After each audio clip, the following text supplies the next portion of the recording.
Starfighters, part of the Fistful of Lead family, the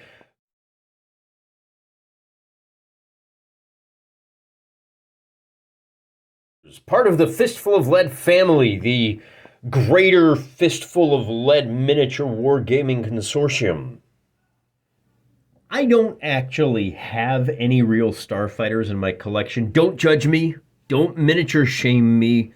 We like to keep things collection positive here. It's kind of like body positivity, but not as stupid. It's a lot more healthy, I like to think. Anyway, so what we're going to use is, just like last time, we're going to use the cars, using the rules largely as written. No rollovers, no like bootlegger reverses, no, I don't know, no collisions. Well, we're still going to do collisions, but we're going to call it ramming attacks instead of dogfighting. Works largely the same way melee does in your standard vanilla Fistful of Lead.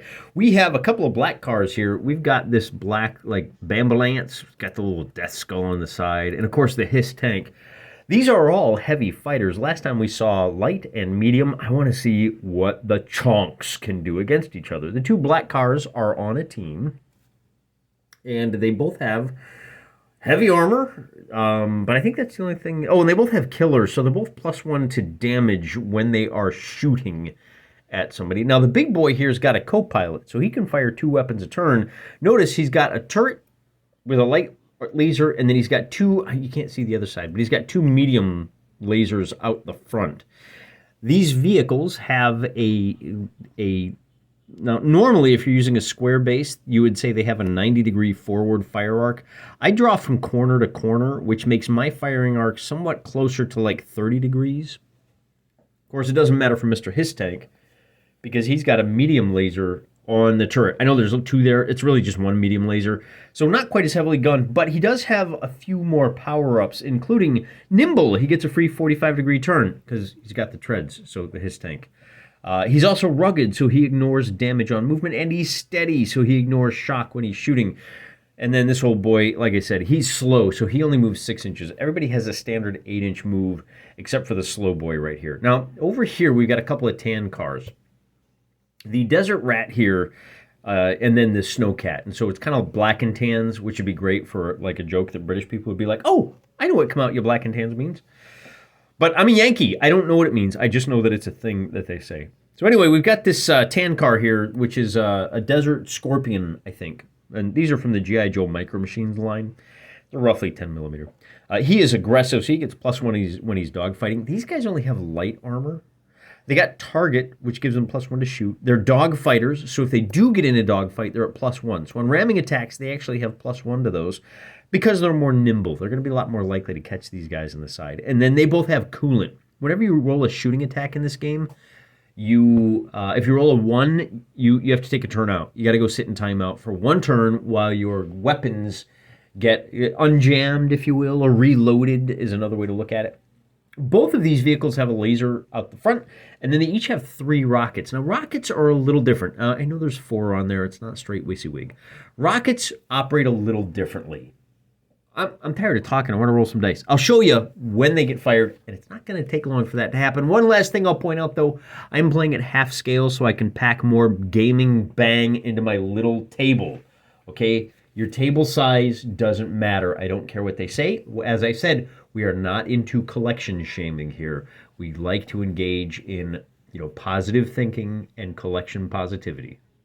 This time we're going with the pure desert theme. Tan vehicles up in the upper left, black vehicles in the bottom right. We will be using the Galactic Heroes cards. The rocks block line of sight, as do the dunes and the trees, as does the little pool of rocks here.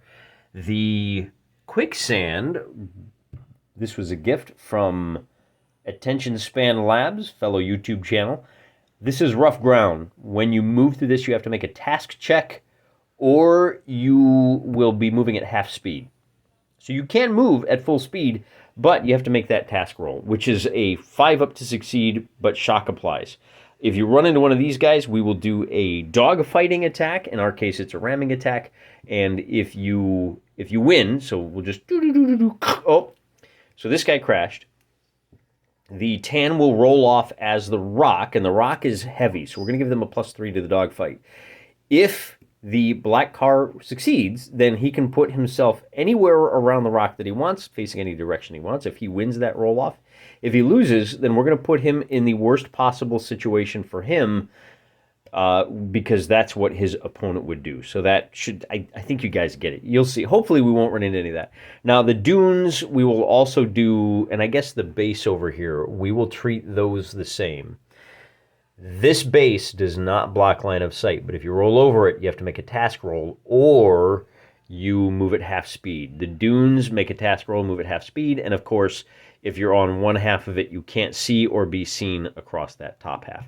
So let's deal out some cards. I'm going to deal out 2 cards down here, one to the Hiss tank and one to the armored car, and then I'm going to deal out 2 more cards up here to the Snowcat, who gets the king, and the Scorpion gets the ace. So I'm going to go ahead and just move these 2 guys first, and then come down and move these 2 guys. Too far away, no line of sight, so we're just going to move them, and then we'll reset for next turn. At the conclusion of movement, the table looks a little something like this. I've laid out 18 inches of measurement to show you this is the maximum range of all of the weapons. In this game, if you're firing at someone within short range, which would be 12 inches, you're hitting on a 5-up. This is the table state after that first turn of movement. I've laid out the 2 rulers here showing 18 inches. In the full-size game, short range is 12 inches. In our game, it's 6. If you're firing up to 6 inches, you're hitting on a 5 or better. If you're firing up to 18 inches, you're only hitting on 8 or betters, except for the rockets. And this is where things are going to get interesting on this turn, because the rockets can target up to 36 inches on a 5+, but they only move 6 inches per turn, and they only get 3 turns of movement. So when you launch this the first time, it will move straight for the target vehicle, and the target vehicle can shoot that at a -2. Gets a couple of shots to knock it down. All of our rockets are concussion. They do 2 dice worth of damage when they hit. But for now, we'll deal out 4 cards. 1, 2, 3, and 4. Just to keep myself honest, I'm going to go ahead and cut the cards, and then we'll deal them out. So Scorpion gets a 9 of spades. The Snowcat gets to go first, and then the Hiss gets an aces wild, and we get another ace down here. That means the king of spades always goes first. Even if Mr. Hiss nominates this card as a king of spades, the real boy gets the nod. Snowcat can move his 8 inches, or 4 in our case, make about a 45-degree turn, and then he can try maybe to target his enemy, except, you see this little gap here? This is 18 inches. He's going to be just about a 1/4 inch shy of being able to shoot at the Hiss tank. That means Hiss tank gets to go next, and he's going to wait until the one-eyed jacks. That will allow him to move forward 4 inches. He's going to turn just a little bit. He's got that free turn, doesn't need it. Now, obviously, his target is beyond short range. That's the 6 inches right there. But he has moved up close enough to get to within long range, so he can take the shot. And he's going to be hitting on, does he have any special abilities? He does not, so he's only hitting on an 8. With a result of an 8, does not, but everybody on the table is a heavy vehicle, which means everybody gets an extra +1 to shoot. That means our 8-up to hit becomes a 7-up to hit. And with the result of a 1, not only does he miss, he is going to have to miss a turn because he's overheated. Gives Mr. Scorpion a chance to show us how movement works. He is going to be moving at, and remember that he is the tan car, can move at his usual pace. So he can move 3 inches, make up to 45-degree turn, and then move his last 2. Sensing an opportunity to dogpile the Hiss tank, he decides that he's going to move another 1 inch, turn up to 45, and move another 3 inches to here, and that does put him in position to take the shot. It's beyond 6 inches, and he says, you know what, I'm going to go ahead. Since he doesn't have a co-pilot, he only gets to do 1 action. He's going to drop one of his rockets. He's only got 3, but that's all right. He needs to roll a 4 or better to lock on, I think. Does he have any other abilities that I'm missing? The tan car has a targeting computer, so he's at +1, plus another 1 to target a large vehicle, means he's at +2. With a result of an 8, he locks on. So we'll drop our first rocket onto the table. It's going to wind up right here. The last vehicle to go will be our armored car, who can only move 3 inches per action. Remember, you have to move once per turn. You get 2 actions, so he's going to move. There's his first, and he is slow, so he only gets another 2 inches of movement, and he's going to putt around here, trying to keep that dune between him and those guys. He's hoping to wheel around and hit him in the side. We have to deal out more cards. 1, 2, 3 for Snowcat. He gets the king, and 4 over here. So Snowcat gets to go first. And he's able to move 1 inch, make his 45-degree turn, and come 3 inches across. He is now close enough to the Hiss tank that he can attempt to make a lock-on with a rocket as well. This rocket will move when Mr. Scorpion does. With a result of a 2, he fails to achieve lock, and that's going to be the end of his activation. The next one to go is going to be the big boy right down here, and he is going to... I guess I probably need to get one of those GoPros so I can Steadicam this, huh? And like I said, all he can do is move. He's got to move the 2 inches to start, or 1 inch in my case. And then he pivots in place, and he moves another 2 inches. And then we'll move him another 2 inches and turn. And, oh, we've even got some sound effects. I wonder if you guys can hear the fireworks. Now, he's used both actions. So even though he's got line of sight, he can't take a shot at the Scorpion. First thing we have to deal with is this rocket will strike home. Mr. Hiss might have had a chance to shoot it, except I've got a little blue chip here that shows the Hiss tank cannot fire this turn. He's too busy trying to cool down his weapon. He does not have coolant. Snowcat does. That means this rocket moves 6 inches. It's within 6 inches. Blammo! It's going to strike home, and that means rolling twice on the damage chart. Rolling twice nets us a 9 and a 7. And that is not great for the Hiss tank. The 9 and the 7 are both going to be... the 7 is a damage, the 9 is out of action. But remember, a heavy vehicle has heavy armor. He gets to make a couple of saves. We'll roll first to see if we can convert the out of action to basically a wounding hit on a 6 or better. And with a... what is that, an 8 or a 9? Either way, he fails the save, and he's going to go out of action. With the other hit, that damage hit, he fails that save. Oh, no. What am I talking about? 8 or 9, either way, he makes the save. That becomes a point of damage. The 1 over here means that he failed the second save, and he's going to take 2 damage. There's something on the... I feel like there's... Oh, if you roll a 1 on the damage save. That's not it. Heavy fighters take 2 damage instead of the out of action. The successful save knocks it down to 1. He takes another. So that's going to be 2 points of damage. And now he's got some thinking to do. He's got a lot of hull points. He could take the 2 damage. He actually has 2, 4, 6, like 7 hull points. So I'm going to do that. He's going to take the 2 points of damage, and that does mean he doesn't lose any systems. And unlike standard Fistful of Lead, he doesn't have -1 to all of his rolls for the hull points he lost. You only have a negative on the shock that you take. Although, come to think of it, yeah, we took 2 wounds. That's what it was. I was thinking that the 1 was a shock, but it's not. Now, that's just the rocket. We're still not done with the blasting them. We got to move up 1, and then we can move on a parallel course, and we're going to be able to come another 3 inches, and we're just shy of short range, but the Scorpion does have the opportunity to attempt another lock with another one of his rockets. So he drops his second rocket, and with a 2, he's going to miss with that second one. Doesn't expend the rocket.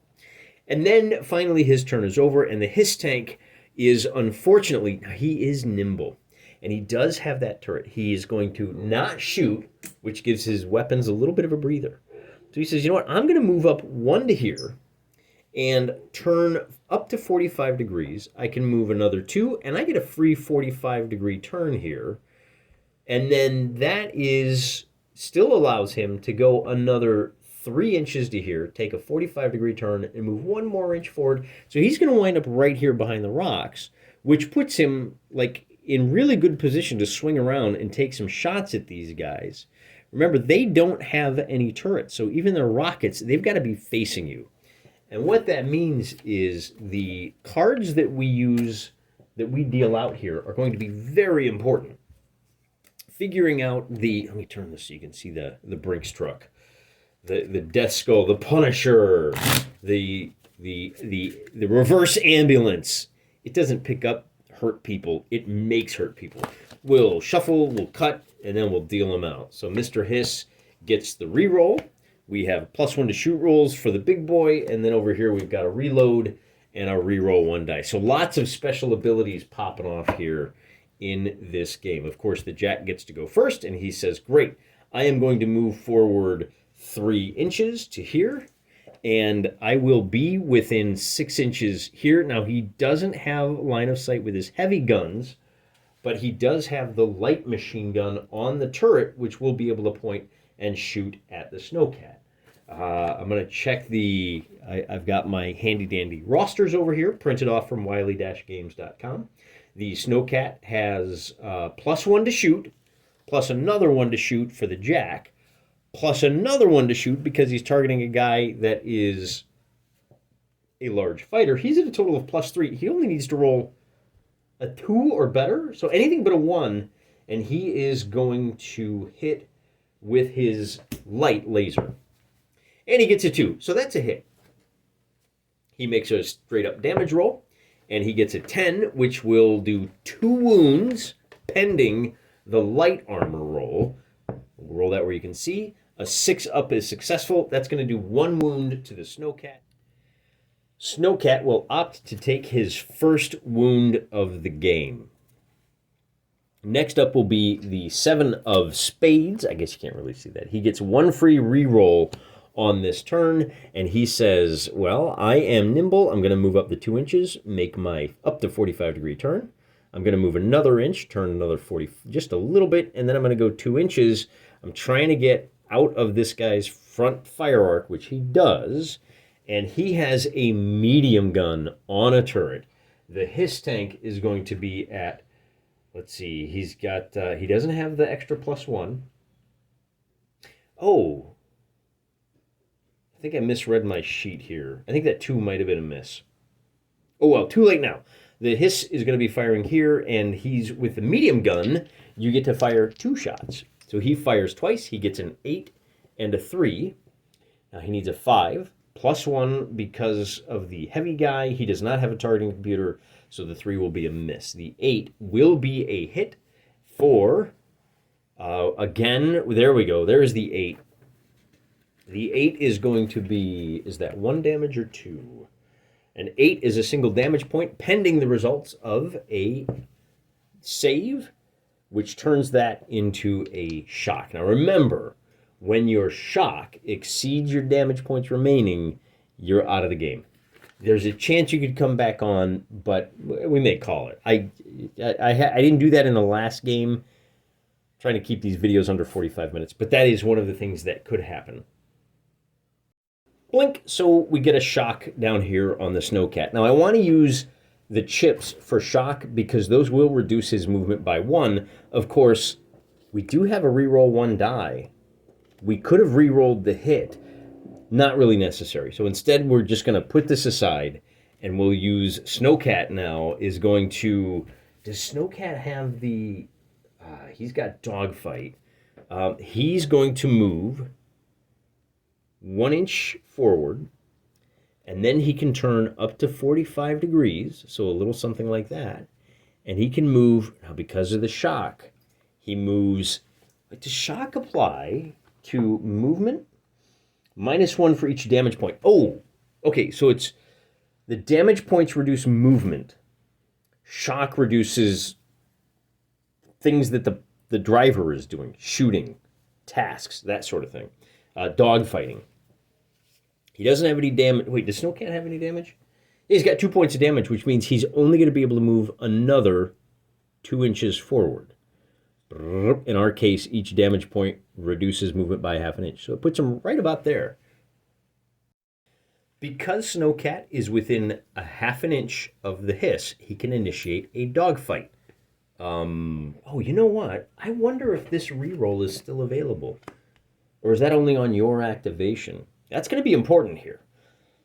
The Snowcat has +1 to dogfight.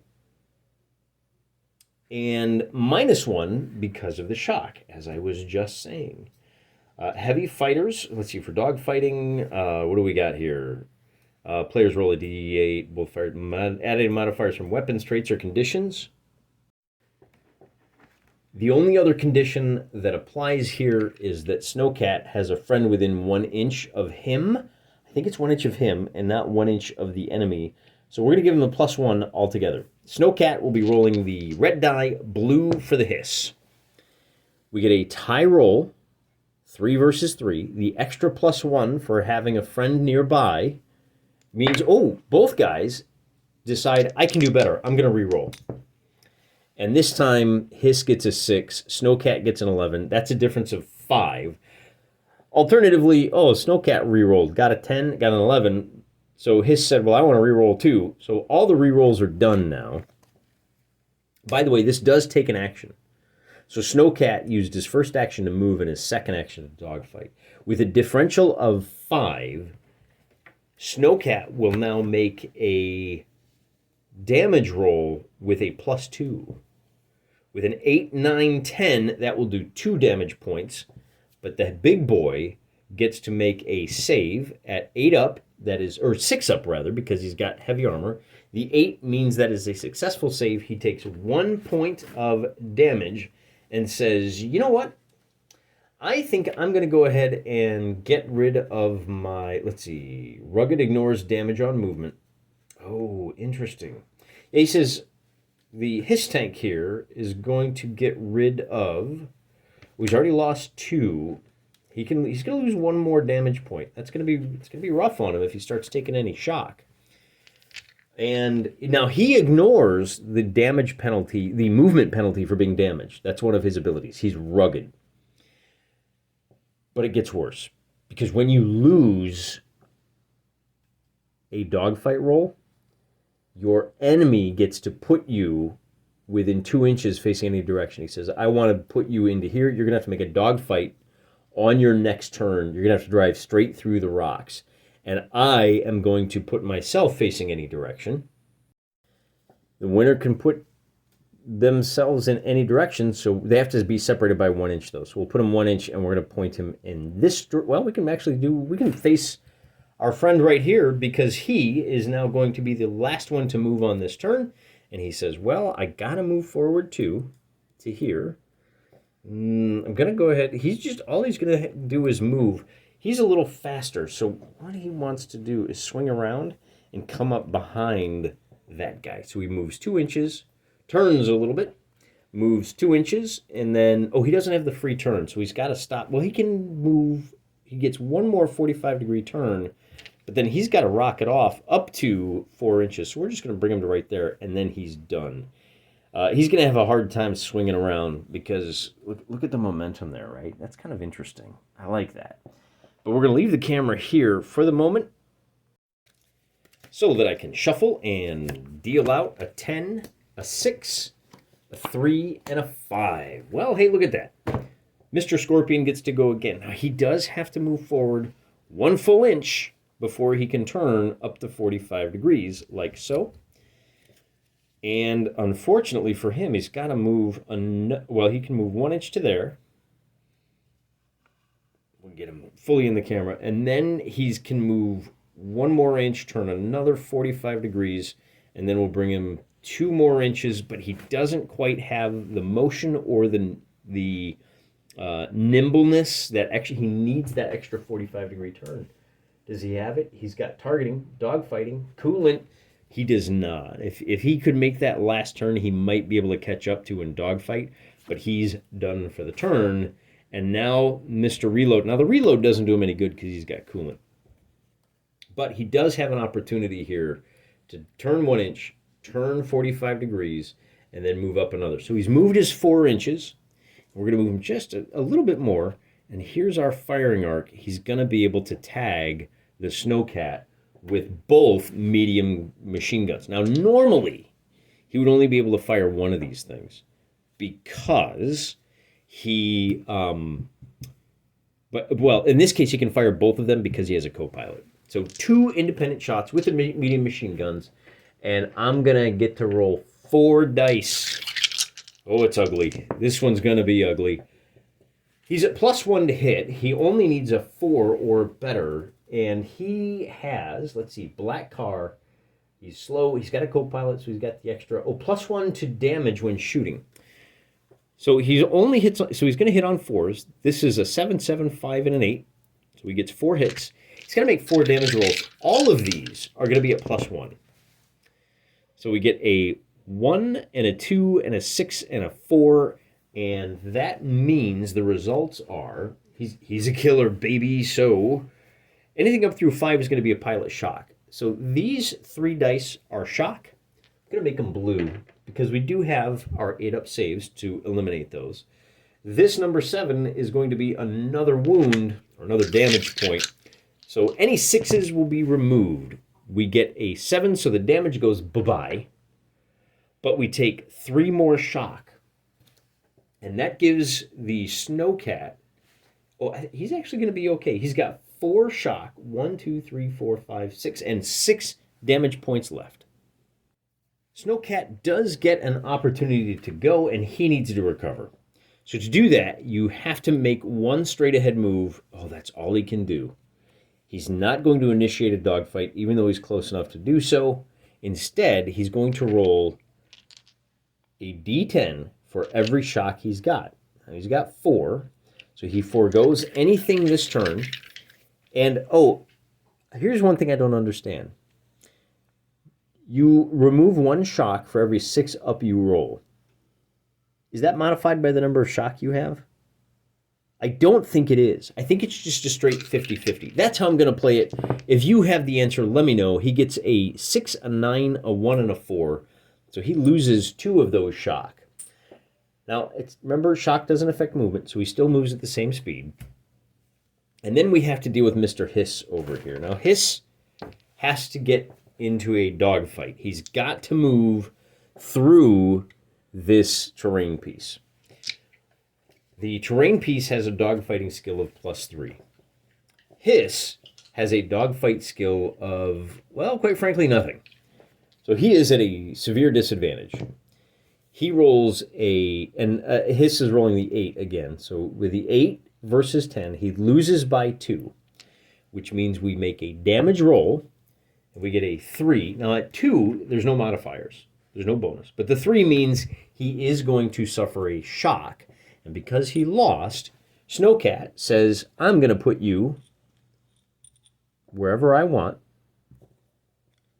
facing the direction I want. I want you over here because I want to be able to dogpile this guy. But now, one thing to be aware of is that first movement, oh, you know what we could have done? Hiss gets to move in any order he wants. So he could, before he ran into that, before he moved forward at all, he could have taken a shot over here. Let's give him that one last chance with the medium gun firing at Snowcat, and he is at close range.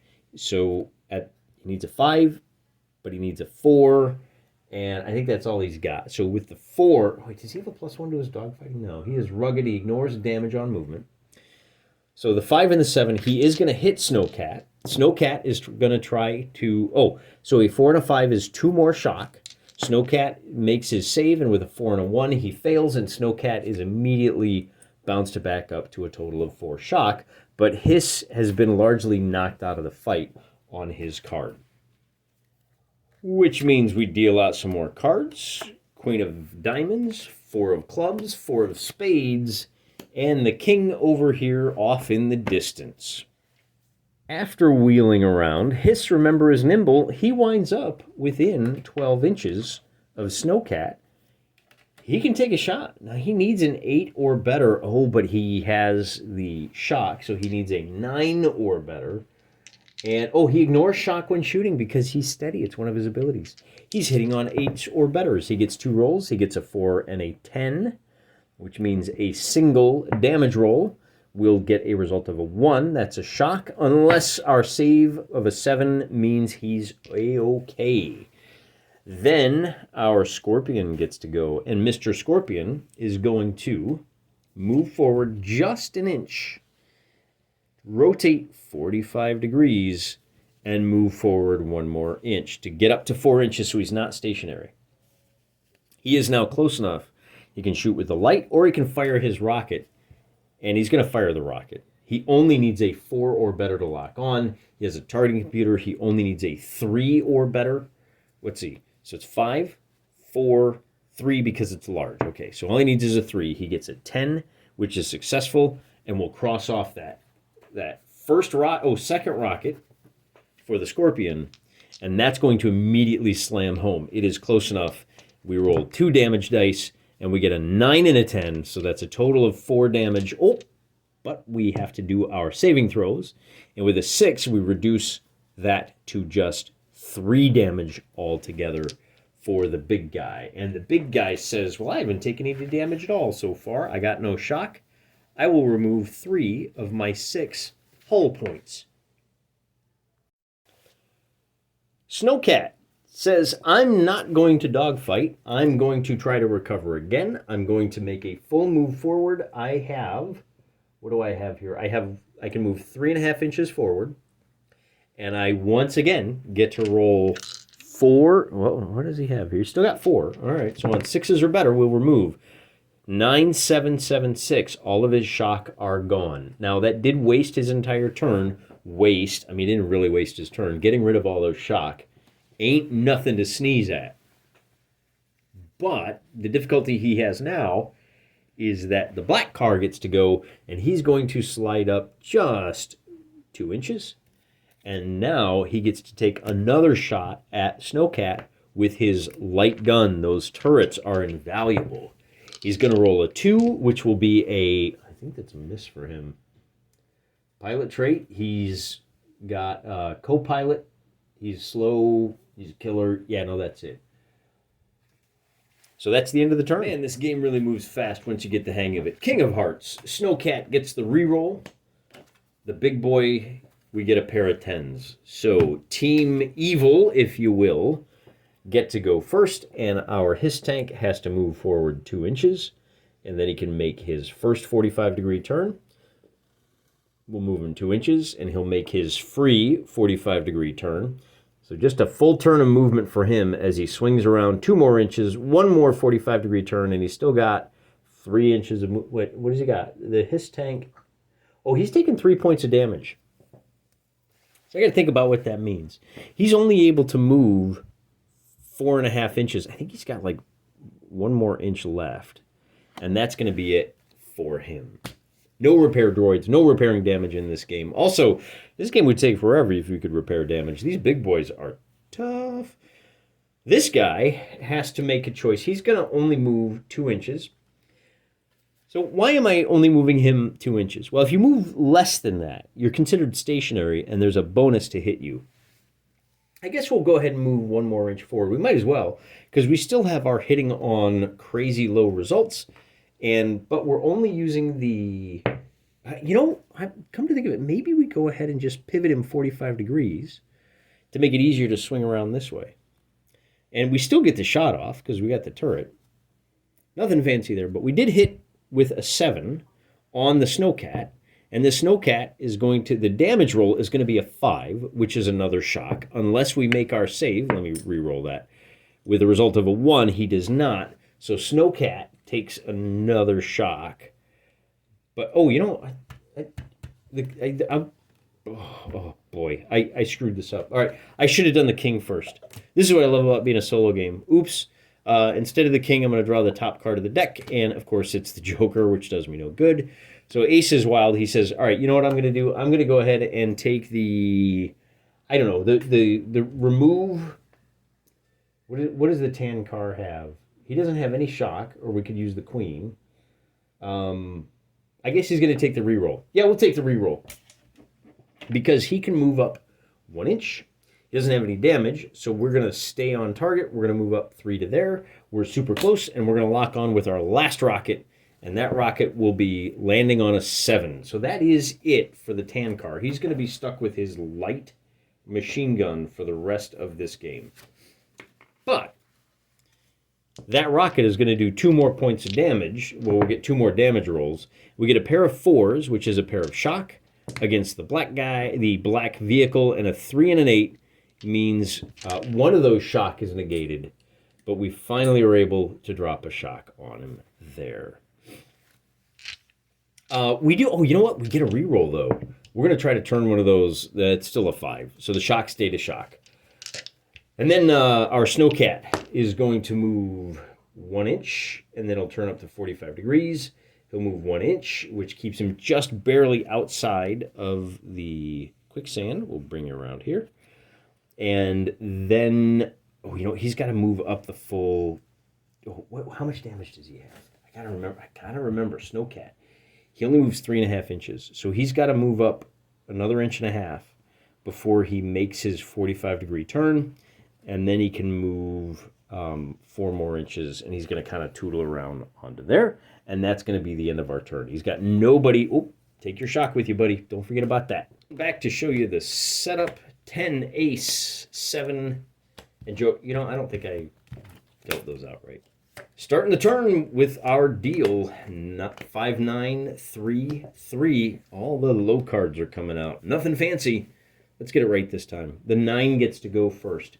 And Mr. Tankar says, I'm going to go ahead and initiate a dogfight.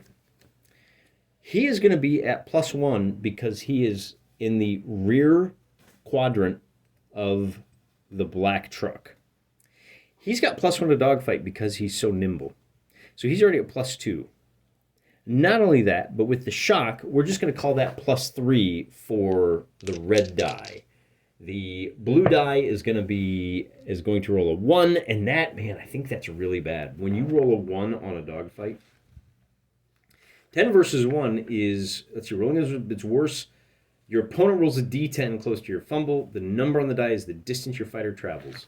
So I got to roll this, and the triangle says so we got a 10, so he's going to move 10, or in our case, 5 inches in this direction. So he's going to get knocked way off course. He slides over to here. But with the wild swing in the dogfighting rolls, we're going to make our damage roll at +3 to the roll. And we get a 1. So all of that for 1 shock. That was your chance, buddy. Your chance to deliver some more. And not only that, but he gets to make a save, and with a 5 he fails. I think the armor save is affected by shock.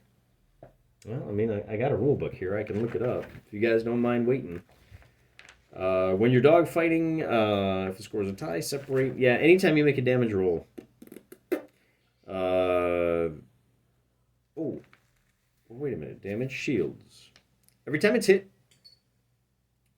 heavy shields roll on a 6. Do them 1 at a time.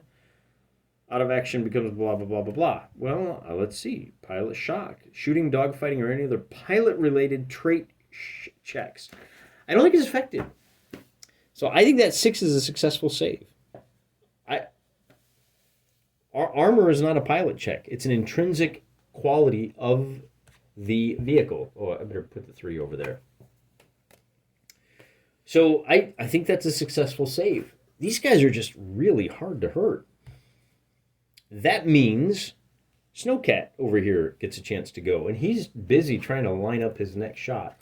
He's got all of his rockets still. He just can't get into position, so we'll move him 2, and then we'll slide up here. And, of course, with his damage, he can only move 3.5, so we'll move him 2.5. He can turn another 45, and then he can move 3.5 to here. I'll say this for the game.